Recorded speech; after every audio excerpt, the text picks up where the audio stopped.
I think I mentioned that I'm not from here originally. We all know that. I actually come from Hollywood. I moved here about 2 months ago. And in Hollywood, I used to work in the movie business, specifically in concessions. It was kind of like an upscale joint, the place where I worked. And all the people that came in were kind of like upper crust Hollywood types, you know, the people from the Academy Awards, you get your producers, your directors, and your sound designers and whatnot, and they're all coming in, and a lot of them are jerks, actually, it turns out. Which, and you know, I frequently got yelled at, and which was fine, like you expect that in any kind of like retail position, but I also got laughed at, too, which I didn't really expect so much. But you know, you just kind of take it in stride, you roll with the punches. It's Hollywood, so make it. But, one time I saw this guy who was just laughing by himself at apparently nothing, which piqued my interest.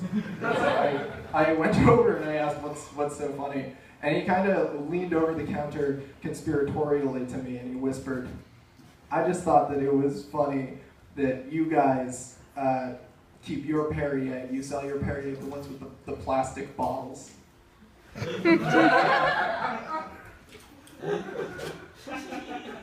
So for all the comics in the room, if you're ever playing like a gala or a banquet or a fundraiser that's what the ridiculously wealthy think is funny. It's just Perrier in plastic bottles. Like, don't even write a joke for it. Just write a joke for it. Just Perrier in plastic. Should I just ignore that happened? Because that's what I was doing. That was my reflexes. I was just like, they want to do it. But I can't. Hey.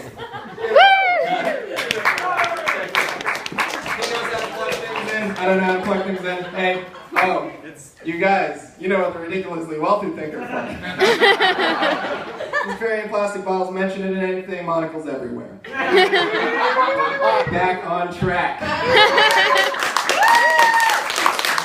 But the guy, he was leaning over the counter and just like waiting, like, you get it? Waiting for a response. I didn't really know how to respond to that, and after a while I just decided on, "Oh, very good, sir." Right. I actually did enjoy that job. I like movies. Favorite movie is Indiana Jones. The first three Indiana Jones, there's a clap there. It's everyone's favorite. Everyone likes that movie. It's kind of just a given. But like, I grew up watching those movies, like many of you did. And it's just, I'm Chinese. And when you're Chinese, you develop a very complicated relationship with those movies because there's a character called Short Round. And when I was a kid, I thought Short Round was cool. Like, I really just sort of like looked up to him as kind of like a role model. Like, he was going on adventures with Indiana Jones, little Chinese boy. It was awesome. Right? And then I grew up and I was like, oh, he's just Jar Jar Binks. He was just Jar Jar Binks before there was a Jar Jar Binks. By the time they got to Jar Jar Binks, they were like, oh, let's at least make him an alien or something. And Short Round was just Chinese, you know, so he was the kind of less tasteful version. He should not be a role model. He did more damage to the Chinese than Genghis Khan. He's the only character in the history of entertainment who I think could outdo the Swedish Chef at being a culturally insensitive Muppet.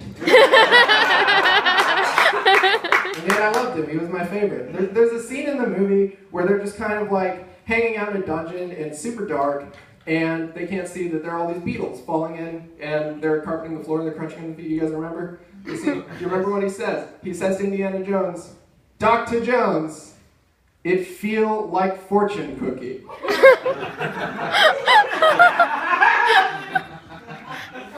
And Indiana Jones responds, "These aren't fortune cookies, Shorty." And I get the feeling that he has to tell him that all the time. This is also not a fortune cookie, Shorty. This is a 2-passenger aircraft. Frankly, the comparison is beyond the pale. I thought we got over this. You remember last week when we were in that Balinese house of the dead? And you thought we were in a giant fortune cookie and you tried to eat your way out of it? Remember how upset those Indonesians were? That you desecrated their sacred ancestral burial ground. You remember how embarrassed you were when you had to explain why you did it?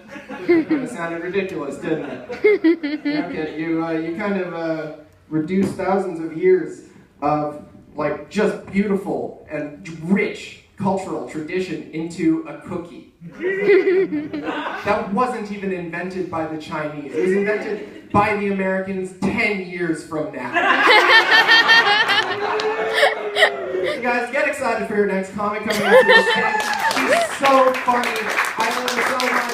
She's going to be at Chopsticks on Sunday. If you want to see her again, which you will. And like every single other person on this lineup, I'm pretty, like she was on Portlandia. I think every single other person who is coming up to has been too. So that's just an interesting fact. Ladies and gentlemen, Veronica Heath.